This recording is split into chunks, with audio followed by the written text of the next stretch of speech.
My husband told his whole family to dump all the kids on me and made me the family daycare. He never expected what I did after. I found out about the arrangement at my sister-in-law's birthday party. Derek was in the backyard with his brothers and their wives, and I was inside doing dishes, when Linda pulled me aside with her toddler on her hip. She said, "So Derek mentioned you're fine watching Lucas next weekend while we go to that conference." I had no idea what she was talking about. I told her Derek had never mentioned anything to me about watching her son. Linda looked confused and then called Derek inside. He came in, wiping his hands on a towel, and smiled like this was no big deal. "Yeah, I told everyone at the family gathering last month that since you're home anyway, you could help out when people need childcare. It saves everyone money and your family." I stared at him. I had never agreed to be the family daycare. I had never said I was available to watch other people's children. I'd never even been asked. Derek explained that it was just helping out, that family helps each other, and that I should be happy to be needed. Linda nodded supportively. "He said you were really good with kids and that you wouldn't mind." I asked Derek if we could talk in the other room. Once we were alone, I told him he couldn't make decisions about my time without asking me first. He said I was being selfish, that family was important, that watching a few kids for a few hours wasn't a big deal. I told him it was a very big deal to me, and he needed to call everyone back and tell them the arrangement was off. He said he'd think about it. The first drop-off was the following Saturday. Derek's brother showed up at 8 in the morning with his 2 kids, ages 3 and 5, without warning. He said Derek told him to bring them early. I hadn't even had coffee yet. When I told him I couldn't take them, Derek appeared and asked why I was making this difficult. His brother left the 2 kids in our living room and drove away. That was the beginning. Over the next 3 weeks, Derek's entire extended family seemed to believe I'd become free childcare. His cousin dropped off her infant twice without a car seat, just handing me the baby and leaving. His other sister came by with 3 kids and said she'd be back in 6 hours. One of them got sick in our bathroom. Another one broke a lamp.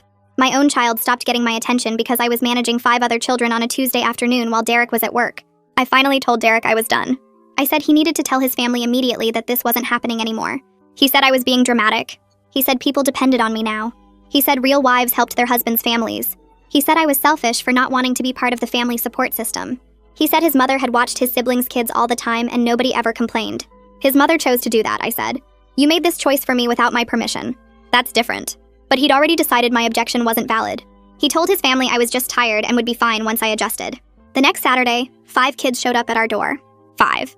His brother, his cousin, and his sister all dropped kids off between 8 and 9 in the morning, all with vague pickup times, all expecting me to manage them while Derek went to play golf. I called him while he was on the course. I told him to come home immediately.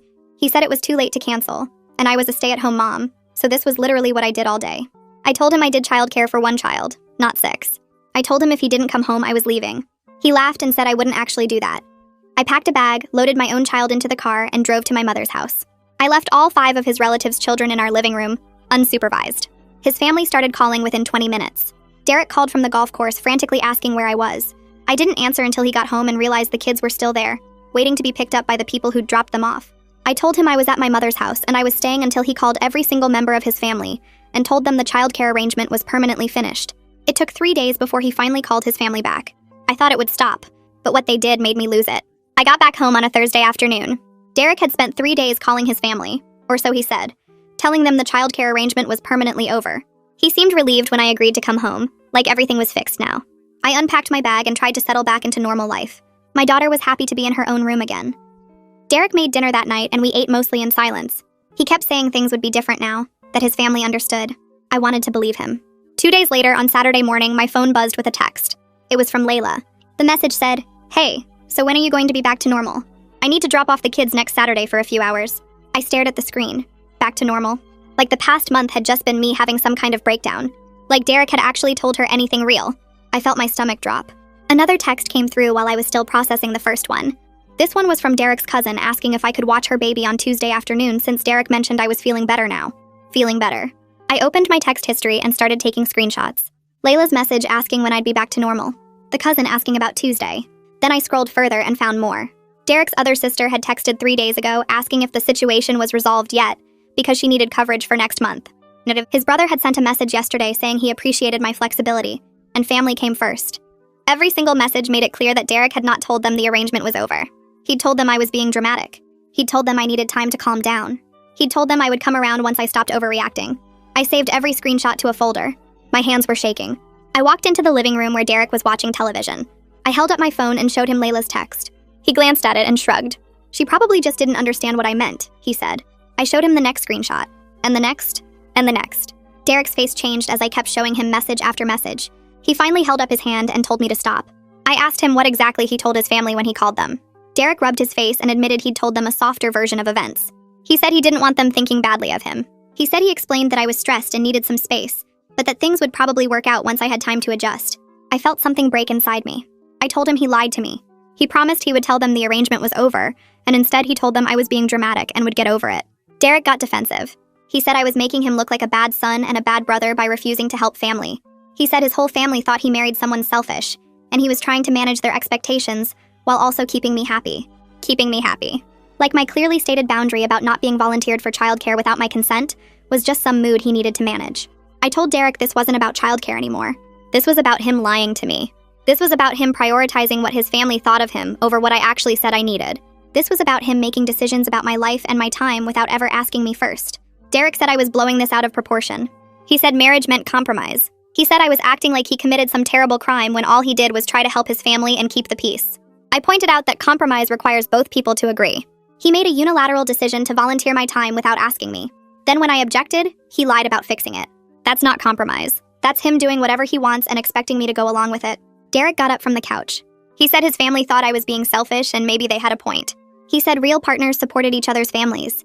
He said I was creating drama where there didn't need to be any. I walked away and went to our bedroom. I called my mom and told her what happened. I told her about the texts and about Derek admitting he lied. My mom was quiet for a long moment. Then she said I could stay with her as long as I needed. She said I should think carefully about whether Derek actually respected me as an equal partner, or if he just expected me to go along with whatever he decided. She said the childcare thing was bad enough, but lying about it was worse. She said a husband who respected his wife wouldn't volunteer her time without asking, and definitely wouldn't lie about making it right. I was still on the phone with my mom when I heard the doorbell ring. I heard Derek answer it. I heard children's voices. I walked out to the living room and found Philip standing in our entryway with his 2 kids.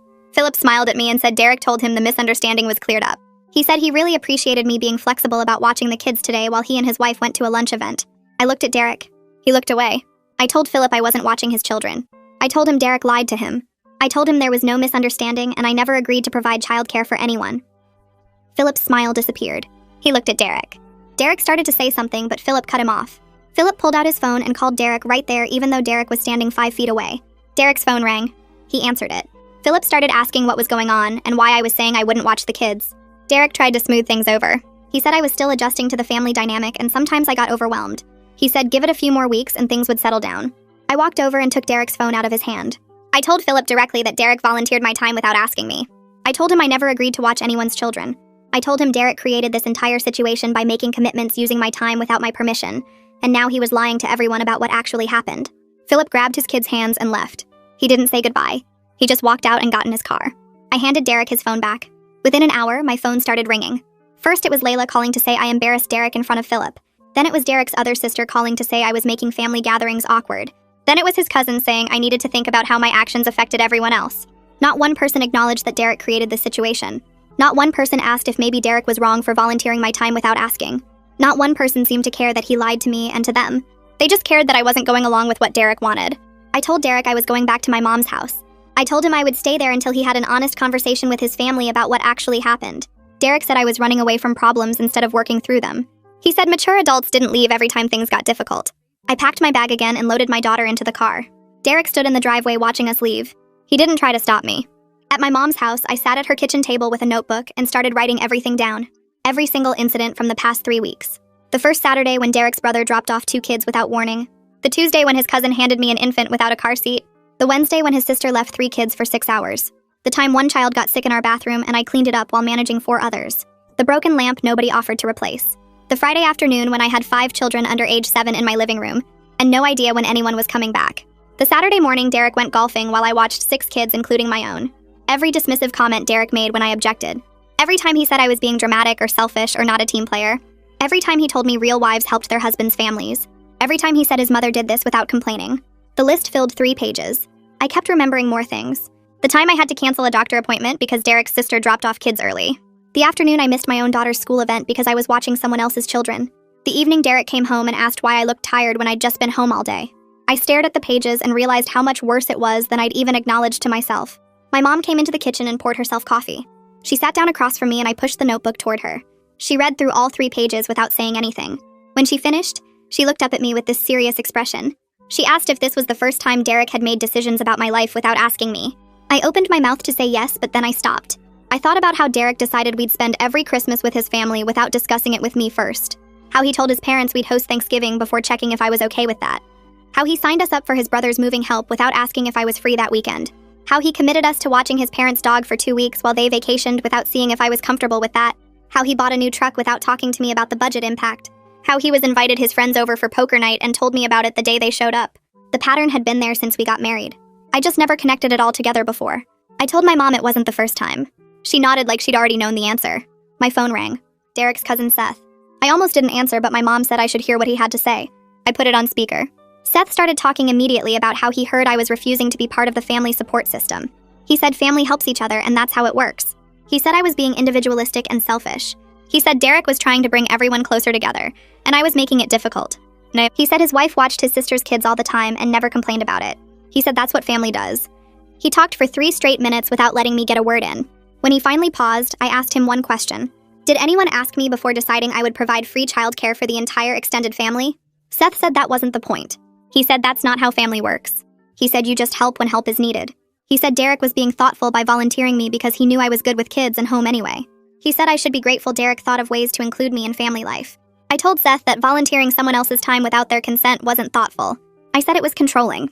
I said Derek made commitments using my time without my permission and that wasn't okay. Seth got quiet for a second. Then he said I had modern ideas about marriage that didn't align with family values. He said traditional families support each other without keeping score. He said I was bringing toxic independence into what should be a communal family structure. Then he hung up on me. I sat there staring at my phone. My mom reached across the table and squeezed my hand.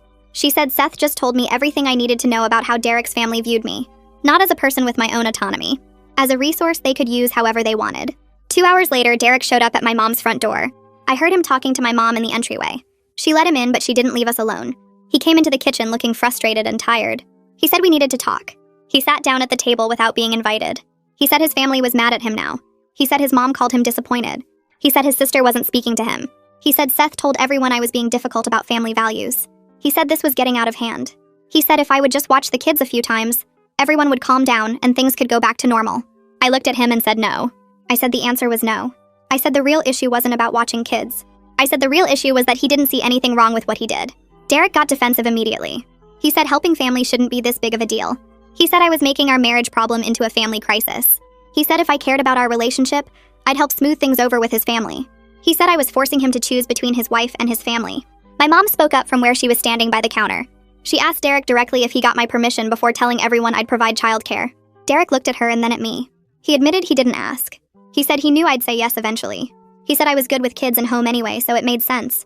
He said he didn't think he needed to ask because it was obvious I'd want to help family. I felt something shift in my chest. He actually believed he didn't need my permission to volunteer my time. He actually thought being good with kids meant I automatically owed childcare to his entire family. He actually saw nothing wrong with making commitments using my labor without my consent. Derek kept talking. He said he thought I'd be happy to be more involved with his family.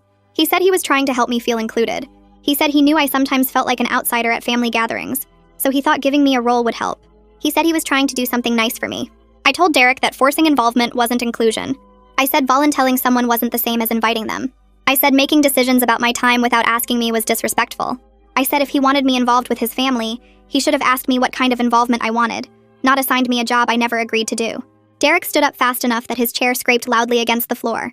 He said I was choosing my pride over family harmony. He said I was willing to destroy his relationships with his siblings and parents just to prove a point. He said I was being stubborn and unreasonable.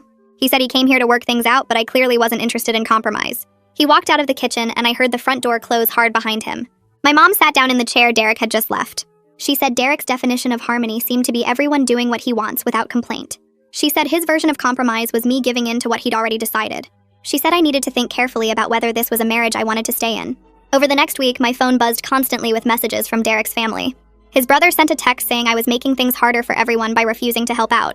Derek's cousin messaged asking if I was really going to let family relationships fall apart over babysitting.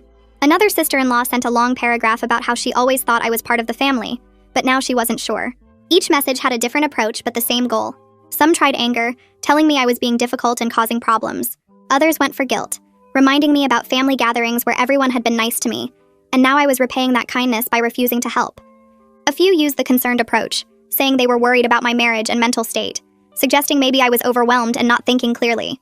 I read each message and felt the same frustration building. Nobody was asking why I was upset. Nobody was questioning whether Derek should have asked me first. They were all focused on getting me to change my mind and go back to being their free childcare. Derek's sister Layla sent the longest message on Thursday afternoon. I was sitting at my mom's kitchen table when my phone lit up with a notification. The message filled my entire screen and I had to scroll to read it all. She wrote about how family sacrifices for each other without keeping score. She said their mom had watched all the grandkids over the years and never complained once. She said that's what family does. They help each other through busy times and hard seasons. She wrote that I was being selfish by making this about me instead of thinking about the bigger picture of family support. She said my attitude was hurting everyone, not just Derek, and that I needed to think about whether I really valued being part of their family. She said if I loved Derek, I would want to help maintain good relationships with his siblings and parents. She said she was disappointed in me because she thought I understood what family meant. The message ended with her saying she hoped I would reconsider my position before I damaged relationships that couldn't be repaired. I stared at the message for several minutes before responding. I typed out my reply carefully, reading it twice before sending. I told Layla that her mom chose to watch grandkids. Nobody volunteered her time without asking her first. Nobody showed up at her door with children and expected her to take them without any discussion. I explained that Derek made commitments using my time without my knowledge or consent. I said that wasn't sacrifice. That was being voluntold. I wrote that I would have been happy to discuss helping with childcare if anyone had actually asked me, but nobody did. Derek decided for me and then told everyone I agreed when I never said anything of the sort. I said the issue wasn't about helping family, it was about respect and consent and basic communication. I told her that volunteering someone else's time without asking them first isn't thoughtful or helpful. It's controlling and disrespectful. Layla replied within an hour. Her message was shorter this time, but sharper. She said I was overthinking the whole situation and making it about control issues when it was really just about helping family. She wrote that I was creating drama where there didn't need to be any. She said if I really loved Derek, I would want to support his family relationships, instead of making him choose between his wife and his family. She said I was being inflexible and rigid about something that should have been simple.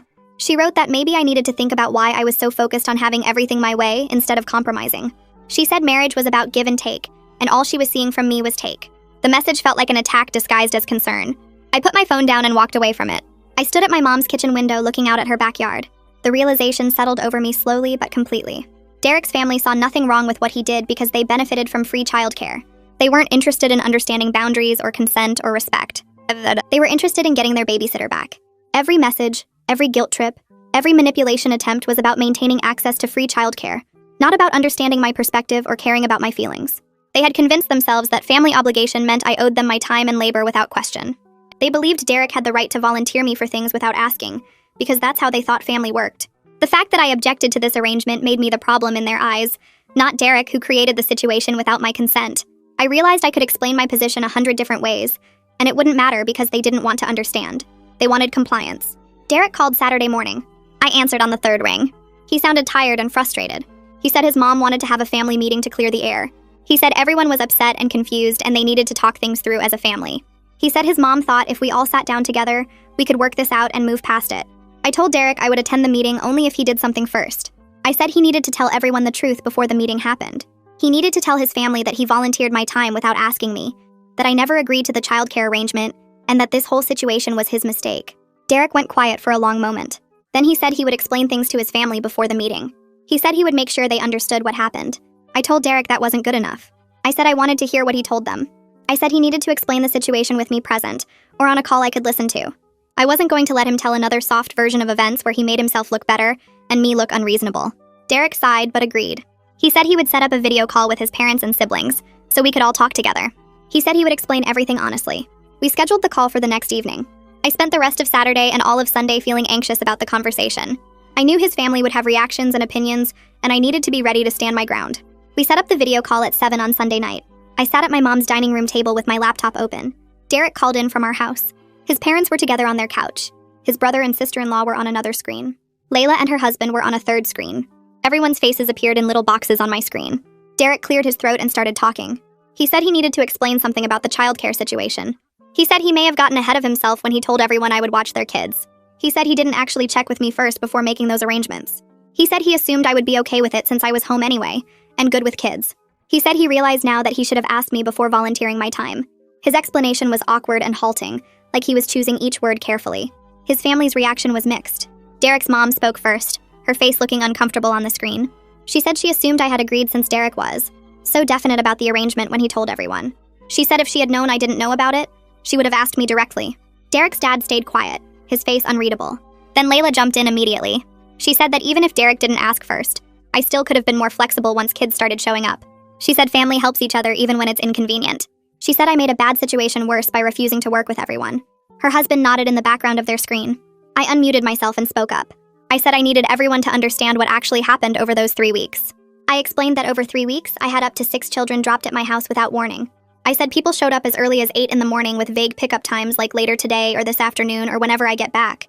I said I never agreed to any of it. I said Derek went golfing while I managed 6 kids I didn't sign up to watch. I said one child got sick in my bathroom. I said another broke a lamp. I said my own child stopped getting attention from me because I was overwhelmed managing everyone else's children. I said this wasn't about being unwilling to help family occasionally. I said this was about Derek making a commitment using my time and labor without ever asking my permission, then dismissing my objections when I said no. Derek's mom shifted in her seat on the video call screen and her face looked uncomfortable. She said she had no idea the situation had gotten that bad with so many kids being dropped off without warning. She said if she had known it was 6 children at once with unclear pickup times, she would have said something to Derek right away. Derek's dad had been quiet through most of the call, just sitting there with his arms crossed, but now he spoke up. He said Derek should have asked me before making any commitments to family members about childcare. He said volunteering someone else's time without their permission wasn't right, even if it was family asking. Layla jumped back in immediately, her voice getting louder through the computer speakers. She said family helps each other without keeping score of who does what. She said I was making this whole thing transactional when it should just be about supporting each other. She said her mom used to watch all the grandkids without complaining about hours or how many showed up. I unmuted myself again and said there was a big difference between what Layla was describing and what happened to me. I said I wasn't asked to help. I was told I was helping. I said Derek made commitments using my time without ever getting my permission first. I said that's not the same as choosing to help family. I said being voluntold to do something is completely different from volunteering. Layla rolled her eyes on screen and said I was splitting hairs and being difficult. Her husband nodded behind her. Derek's mom tried to calm things down by saying maybe everyone needed to take some time to think about family expectations and how we communicate. She said clearly there had been some misunderstanding about the arrangement and how it got started. She suggested we all step back and consider what reasonable boundaries look like for family help. The call ended soon after that, with everyone saying awkward goodbyes and logging off one by one. Derek seemed relieved it was over. He closed his laptop and let out a long breath. But I could tell nothing had actually been resolved. His family still thought I was being unreasonable. Derek still didn't seem to fully understand why what he did was wrong. The conversation had happened, but it didn't change anything. 2 days went by. I was at my mom's house scrolling through my phone when I saw a new post from Derek's cousin Seth. It was a long paragraph about how modern marriages were losing their commitment to extended family. He wrote about how traditional values meant supporting your spouse's family without question. He talked about how keeping score in families destroyed relationships. He said people today were too focused on individual rights instead of family obligations. The post didn't mention me by name, but it was obviously about our situation. The timing made that clear. Several of Derek's family members had already liked the post. Layla commented saying she agreed completely. Derek's brother's wife commented with a bunch of supportive emojis. I felt sick reading it. Our private family problem was now a public statement about my character. Seth had turned my boundary into a social media lecture about my values. I took screenshots of the post and all the comments. Then I called Derek. He was still at our house.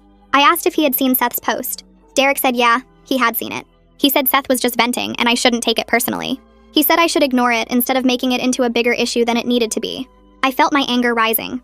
I told Derek that his family was now publicly shaming me because I wouldn't provide free childcare that I never agreed to in the first place.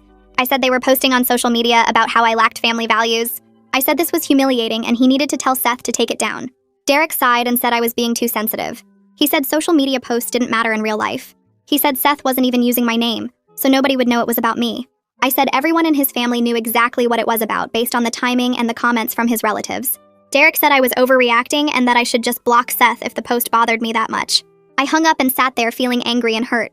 My mom came into the room and asked what was wrong. I showed her the post and explained what Derek had said. She read through it carefully, then looked at me with concern. She said this whole situation was showing some serious problems with boundaries and respect. She said the way Derek kept dismissing my feelings and the way his family felt entitled to my time were both red flags. She suggested I talk to a therapist about everything that had been happening. She said the boundary violations and the gaslighting were serious issues that I might need professional help processing. I agreed. I felt overwhelmed by everything, and I needed someone outside the situation to help me think through it all. I looked up therapists in the area and found one who had openings. I made an appointment for the following week.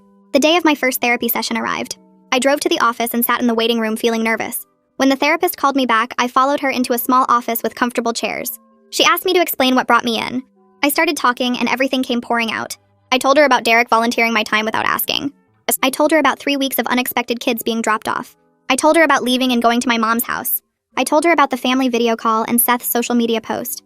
I told her about Derek dismissing my feelings over and over. The therapist listened carefully and took notes. Then she asked me to describe other times Derek had made decisions about my life without consulting me first. I started thinking back through our marriage. I realized there were many examples I had never really noticed before. He had accepted a job in a different city without discussing it with me first. He had volunteered us to host his family's holiday gathering without asking if I was comfortable with that.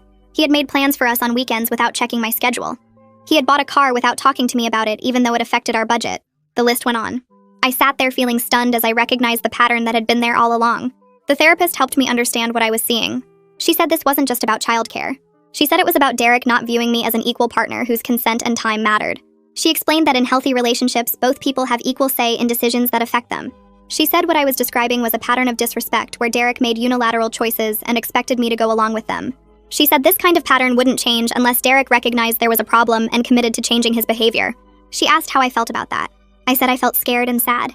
I said I loved Derek, but I was starting to see that our marriage had some fundamental issues I hadn't wanted to acknowledge before. When I got back to my mom's house that evening, Derek called. I told him I had started seeing a therapist and that I was learning our marriage had some serious respect and boundary issues. Derek got quiet for a moment, then his voice changed and he sounded defensive. He said I was letting a stranger turn me against him and his family. He said therapists always tried to break up marriages by convincing people their partners were bad. He said I was looking for problems that weren't really there. He said if I would just come home and stop being so stubborn about the childcare thing, everything would go back to normal. I told Derek that normal was the problem. I said normal in our marriage meant him making decisions without me and expecting me to accept whatever he chose. I said I didn't want that normal anymore. Derek went quiet for a long moment on the other end of the phone. When he spoke again, his voice had that edge to it that meant he was getting mad. He said therapy was making me too focused on myself instead of thinking about us as a team. I felt my grip tighten on the phone. I told him a team makes decisions together, which was exactly what he hadn't been doing. He said I was twisting things around and hung up. I sat there staring at my phone, feeling the weight of everything pressing down on me. My next therapy session was 3 days later. I drove to the office and settled into the chair across from the therapist. She asked how things had gone since our last session. I told her about the phone call with Derek and his reaction to me being in therapy. She listened and took notes. Then she suggested couples counseling if Derek was willing to try it. She said having a neutral third party might help us communicate better about the boundary issues. I told her I would ask him. That evening I called Derek and brought up the idea of couples counseling. He immediately said no. He said he didn't need therapy and that we could work this out ourselves if I just stopped being so rigid about boundaries. I asked him what he meant by rigid. He said I was making hard rules about things that should be flexible in a marriage. He said family helping each other shouldn't require formal agreements and permission slips. I told him I wasn't asking for formal agreements. I was asking to be consulted before he made commitments using my time. He said that was the same thing and that I was being difficult on purpose. After we hung up, I sat in my mom's kitchen feeling something shift inside me. I realized Derek didn't think he had done anything wrong. He genuinely believed I was the problem for not going along with his decisions. He thought my objection to being volunteered as family daycare without my knowledge or consent was me being selfish and rigid. This clarity hurt, but I needed it. I needed to understand that he wasn't going to suddenly see my side because he didn't think there was anything to see. 2 days later, my phone rang with a number I recognized as Philip's. I answered and he started talking right away. He said he wanted to apologize for showing up that Saturday morning with his 2 kids. He said he genuinely didn't know I hadn't agreed to watch them. Derek had made it sound like a done deal, like we'd all talked about it and worked out the details. Philip said he felt terrible about putting me in that position. I sat down at my mom's kitchen table. I told Philip I appreciated him calling. He said he'd been thinking about the whole situation since the family video call. He said he kept imagining how he would feel if his wife volunteered his time without asking him first. He admitted he wouldn't like it at all. He said he understood why I was upset and why I left. His apology felt real. I could hear in his voice that he actually got it. I thanked him for understanding and for calling. I told him it meant a lot that someone in Derek's family could see why this was a problem. Philip said he was going to talk to Derek about respecting my time and decisions.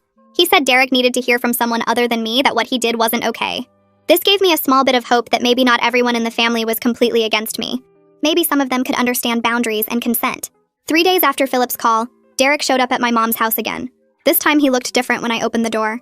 More serious, less defensive. He asked if we could talk. I let him in and we sat in the living room. He said Philip had called him and they'd talked for over an hour.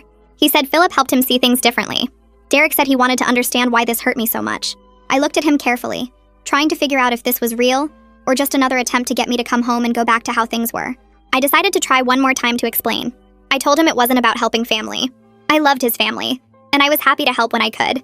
But this was about him making commitments using my time without my consent, then dismissing my objections when I said no. It was about him treating my time and my choices as less important than his desire to look good to his family. Derek actually listened this time. He didn't interrupt or argue. He sat there and nodded and looked at me while I talked. When I finished, he was quiet for a minute. Then he admitted he hadn't thought about it from my perspective. He said he'd been so focused on looking good to his family that he didn't consider how his decisions affected me. He said he'd always felt pressure to be the helpful son and brother. His whole life, his parents praised him when he stepped up for family. He said somewhere along the way, he let that pressure override my needs and my right to make my own choices. I told him I understood family pressure. I really did. But he couldn't sacrifice my autonomy to manage his relationships with his family. He needed to be able to tell his family no sometimes, or at least ask me before volunteering me for things. His family's approval couldn't come at the cost of my consent and my boundaries. Derek nodded slowly. He said he was starting to see that now. I asked Derek if he would go to couples counseling with me. He looked down at his hands for a long moment before nodding. He said he would call and make an appointment the next day. He also promised he would send a message to his entire family making it clear the childcare arrangement was permanently over and that creating it was his mistake. I felt something shift inside me when he said that. Not relief exactly, but maybe the smallest bit of hope that we could fix this. Derek called a counseling office the next morning and got us an appointment for the following week. He also drafted a message to send to his family. He showed it to me first and asked if it said what needed to be said. The message explained that he had volunteered my time without asking me, that this was wrong and that there would be no family childcare arrangement going forward. I told him it was good and he should send it. He hit send and then put his phone face down on the table like he didn't want to see the responses coming in. The following Tuesday, we sat in the counseling office waiting for our first session. The therapist called us back and we sat on a couch across from her chair. She asked us to explain why we were there. Derek looked at me and I looked at him. Finally, I started talking.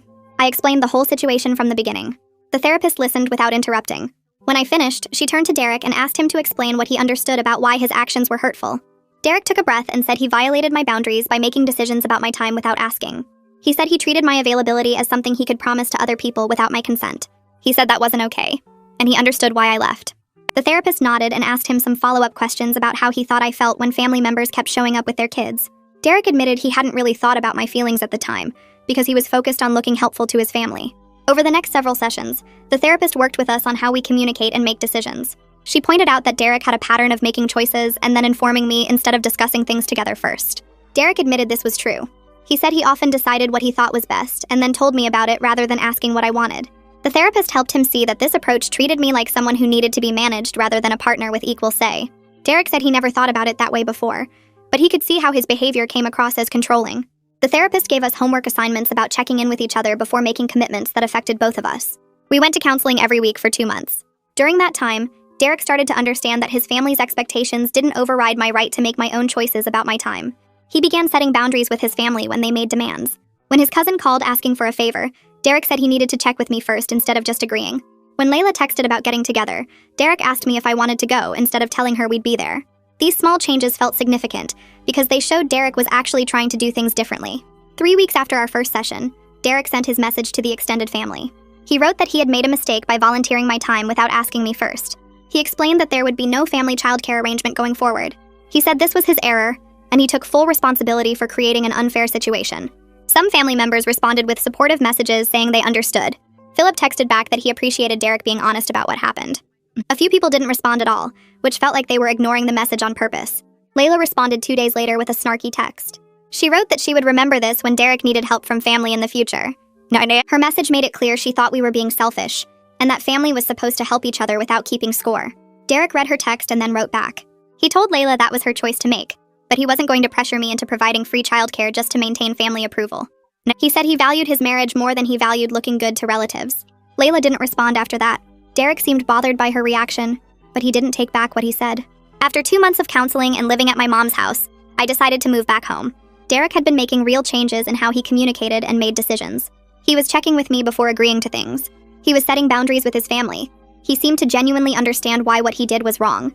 I felt cautiously optimistic that we could make our marriage work if he kept making these changes. Before I moved back, we sat down and established new rules. Any decision that affected both of us required both people to agree. Family visits needed to be discussed and planned together. Neither of us would make commitments involving the other person without asking first. Derek agreed to all of it. I packed up my things at my mom's house and went home. 2 weeks after I moved back, Derek's parents invited us for dinner. His mom called and asked if we could come over on Saturday evening. Derek checked with me first before agreeing, which felt like progress. We drove to their house and his mom answered the door. She hugged me and said she was glad we were working things out. During dinner, she brought up the childcare situation. She said she wanted to apologize for not speaking up sooner. She explained that she had assumed I agreed to watch everyone's kids because Derek was so definite about the arrangement. She said she should have asked me directly instead of just taking Derek's word for it. Her apology felt genuine. I told her I appreciated her saying that. The dinner was somewhat awkward but civil. Derek's dad didn't say much during the meal. After we finished eating, he asked Derek to help him with something in the garage. They were gone for about 20 minutes. When they came back, Derek looked thoughtful. On the drive home, Derek told me what his dad had said. His dad told him that part of being a good husband is protecting your wife's boundaries, even from family. He said that family is important, but your spouse comes first, and Derek needed to remember that. Derek said hearing that from his dad meant a lot because his dad had always emphasized family loyalty above everything else. The fact that his dad was telling him to put me first felt significant. 3 months after the initial crisis, Derek and I were in a better place but still working on things in counseling. We went to sessions every other week now instead of every week. Derek was learning to check with me before making commitments that involved my time or affected our schedule. I was learning to speak up earlier when something bothered me instead of letting issues build up. Our therapist said we were making good progress on communication and decision-making. Derek's relationship with some family members had changed. Some people accepted the new boundaries and now asked me directly if I was available to watch kids occasionally, which I sometimes agreed to when it worked for my schedule. Other family members stayed distant and seemed to hold a grudge about the whole situation. Derek was learning that real family respects your choices even when they don't benefit from them. Philip's wife Agatha called me 3 weeks after Derek sent his message to the family. She asked if I would be available to watch their kids the following Saturday afternoon while she and Philip went to a wedding. I appreciated that she called me directly instead of going through Derek. I checked my schedule and told her I could do it from 2 to 6 that afternoon. She thanked me and said she'd drop them off at 2 sharp. When Saturday came, she arrived exactly on time with snacks packed and a list of emergency contacts. She picked them up at 6:15 and paid me for my time even though I told her it wasn't necessary. That's what the new normal looked like with some family members. Others weren't so understanding. Layla stopped speaking to Derek almost completely after he sent that message. She showed up to family gatherings but barely acknowledged us. Derek's parents' house for Thanksgiving, she sat at the opposite end of the table and left right after dessert without saying goodbye. Derek tried talking to her a few times, but she shut him down every time. Christopher, her husband, was polite but distant. Their kids didn't come to our house anymore, even for birthday parties. Derek struggled with Layla's reaction more than he expected. He told me one night that he always thought family would understand once he explained things properly. But Layla seemed to take the whole situation as a personal insult. I reminded him that some people don't want to understand. They just want things to go back to how they were when it benefited them. Philip and Agatha became closer friends with us after everything settled down. They invited us over for dinner regularly, and Philip told Derek he respected him for standing up for his marriage even when it made family relationships complicated. My therapist helped me work through my feelings about the family members who stayed angry. I told her I felt guilty sometimes that my boundaries had caused problems in Derek's family relationships. She asked me if I thought those relationships were healthy to begin with, if they only worked when I was providing free labor without consent. I realized she had a point. She explained that some people only valued me for what I could do for them, not for who I was as a person. Losing relationships with people like that wasn't actually a loss. It was removing something unhealthy from my life. She said I needed to stop viewing it as my failure and start seeing it as a natural consequence of setting reasonable boundaries. People who genuinely cared about me would respect those boundaries even if they didn't like them. A year after the whole childcare crisis started, Derek and I hosted a family barbecue at our house. We planned it together and sent out invitations 3 weeks in advance. Some family members came, others didn't. Layla and Christopher sent their regrets. Philip and Agatha showed up early to help set up. Derek's parents came and his mom brought her famous potato salad.